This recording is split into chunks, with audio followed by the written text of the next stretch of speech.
Neste episódio 6, eu conto para vocês como criei uma das joias de Páscoa deste ano de 2025 e como em cada uma apliquei uma técnica similar na hora de fabricar.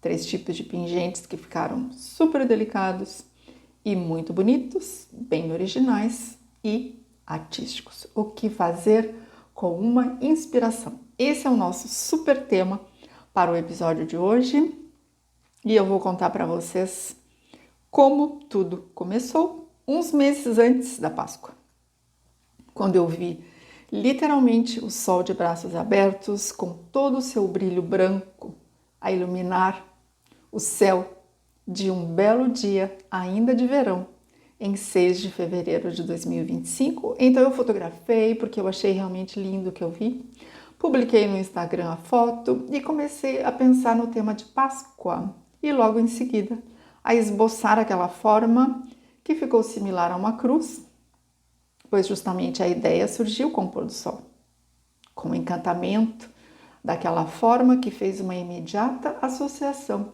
às inspirações de Páscoa e de toda a simbologia a ela relacionada, principalmente a liberdade, a passagem para a vida, a vibração de um novo tempo, de abrir os braços para a novidade.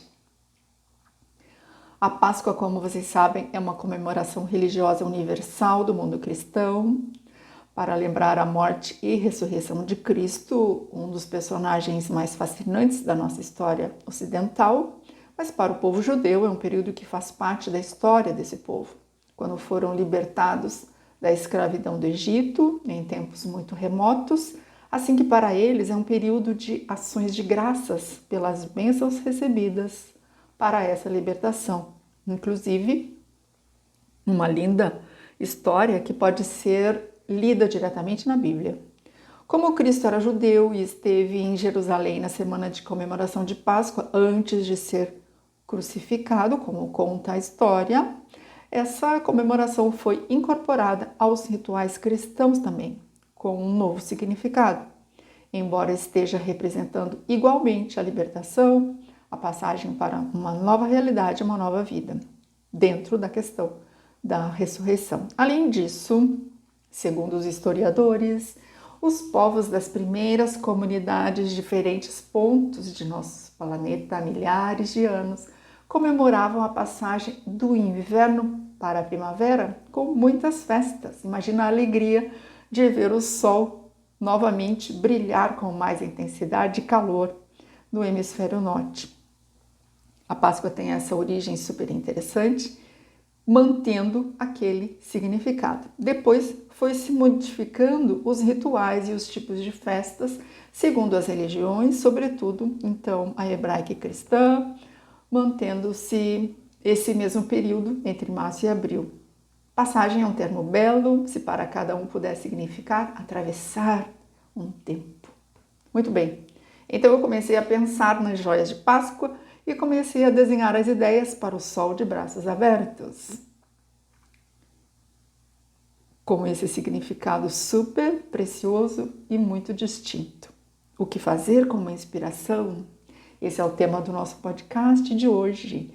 E a primeira coisa a ser feita é o quê? É considerar sua intuição, provocada por uma inspiração ou por uma curiosidade ou por um briefing de um cliente ou de uma empresa. Uma inspiração é sempre algo de altíssimo valor.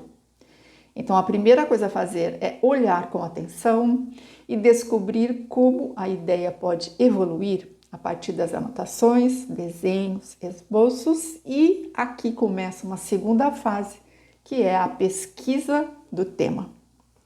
Também no processo de receber uma encomenda sobre determinado tema ou sobre determinada comemoração, também ocorrerá o mesmo, pois algo do que foi dito por um cliente ou por uma equipe de marketing, tudo isso fará uma ação dentro de você. E você poderá seguir aquilo que foi a primeira sensação para estar num caminho criativo por ali. Eu vou dizer uma coisa para vocês. A primeira ideia, a primeira inspiração, a primeira intuição que gere os primeiros esboços, os primeiros rascunhos são os mais importantes. Por quê? Porque no momento de colocar suas ideias no papel, você vai dando forma. E isso vai crescendo em compreensão de oportunidades a nível estético, de proporção e etc. E depois virão todas as questões que vão acompanhar isso, ou seja, como você vai vender, como vai fazer o marketing, que tipo de preço vai ter, para que público, etc. Essa é a chave. O que vem de modo natural para a sua mente e suas emoções devem ter toda a sua atenção. E nesse segundo momento, que é o de pesquisa, é preciso abrir espaço para elaborar bem a ideia inicial, porque aqui começa o trabalho duro. É preciso abrir espaço para elaborar bem essa ideia. E aí você chega numa terceira fase, que é a fase técnica e de fabricação. Como comentei antes, tudo começou observando um pôr do sol e fazendo fotos em pleno mês de fevereiro, e depois disso, enquanto eu fotografava e escrevia no meu diário, comecei a pensar na ideia do primeiro pingente relacionado à Páscoa e coloquei o título de Sol de Braços Abertos. Ao desenhar a peça e fazer aqueles esboços, inclusive escrevendo no meu diário, como vocês viram ali nas imagens anteriores, eu me lembrei de um livro, Joieria Criativa, de Jeanne Hall, que podia ser muito útil para a minha ideia de tentar fazer a peça com um leve abaulado atrás. Então, naquela noite,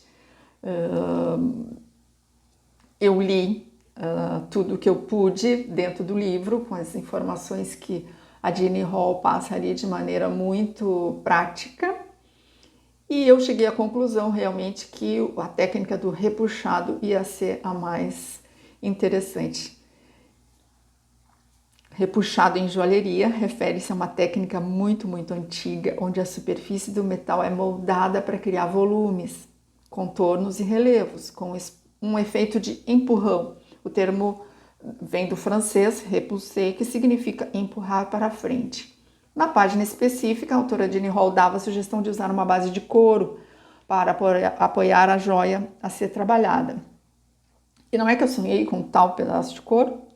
Exatamente como encontrei uns 2 dias depois, ao sair para caminhar e visualizar as minhas atividades e tarefas, me dei conta que numa das lojas que eu precisava ir, havia um sapateiro do lado e lá estava o pedaço de couro preto e na medida perfeita para eu poder levar para casa e utilizar com as minhas ferramentas. E aí, chegando em casa no mesmo dia, a peça já estava cortada, já estava definida. Então, eu esquentei a peça com maçarico em toda a superfície da joia, esperei esfriar e comecei a trabalhar a peça pelo verso, deixando então a superfície frontal com o leve abaulado que eu havia imaginado. Essa técnica permite criar detalhes complexos, formas e relevos, adicionando beleza e valor muito artístico às joias. No meu caso, foi um trabalho mais simples, porque a peça tinha esse recorte de contorno simples daquela ideia do sol, de braços abertos, mas o resultado ficou muito delicado e fiel à primeira ideia vinda da minha inspiração. É assim que realmente funciona.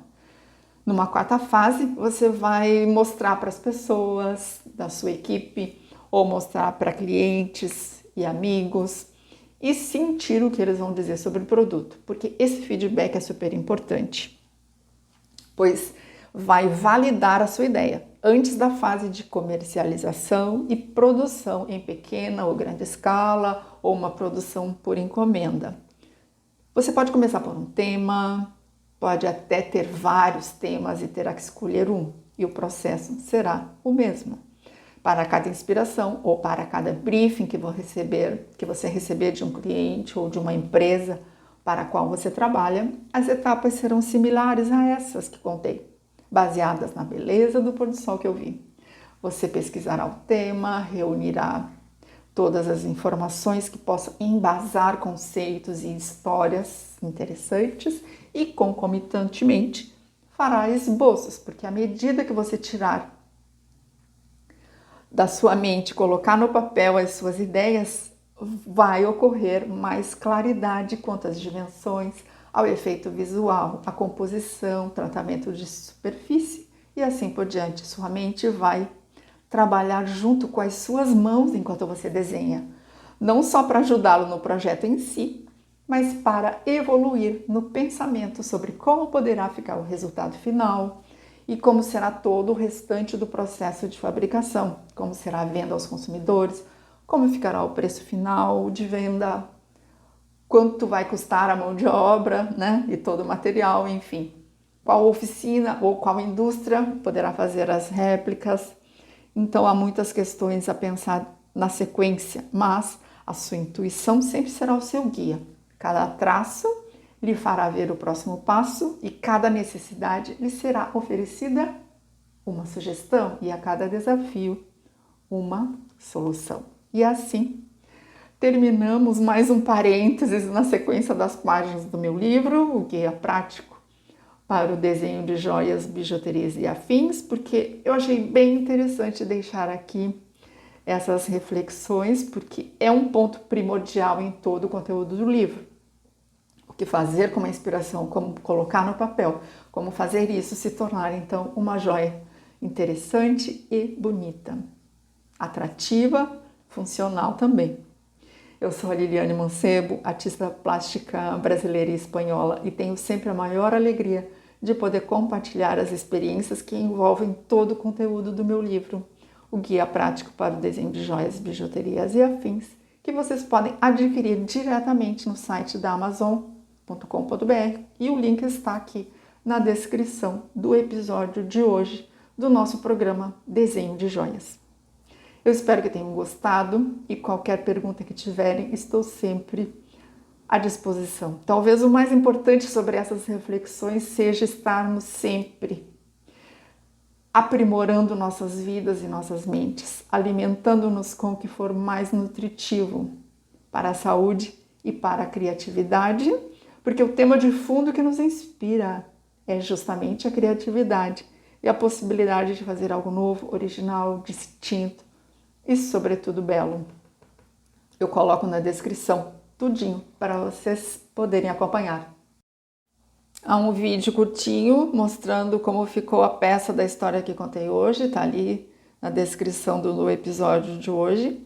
E um outro vídeo interessantíssimo sobre o funcionamento do cérebro e a criatividade, que é parte das transmissões ao vivo do Museu del Prado de Madrid. Portanto, está em espanhol, mas vale muitíssimo a pena. Um abração a todos e excelentes projetos!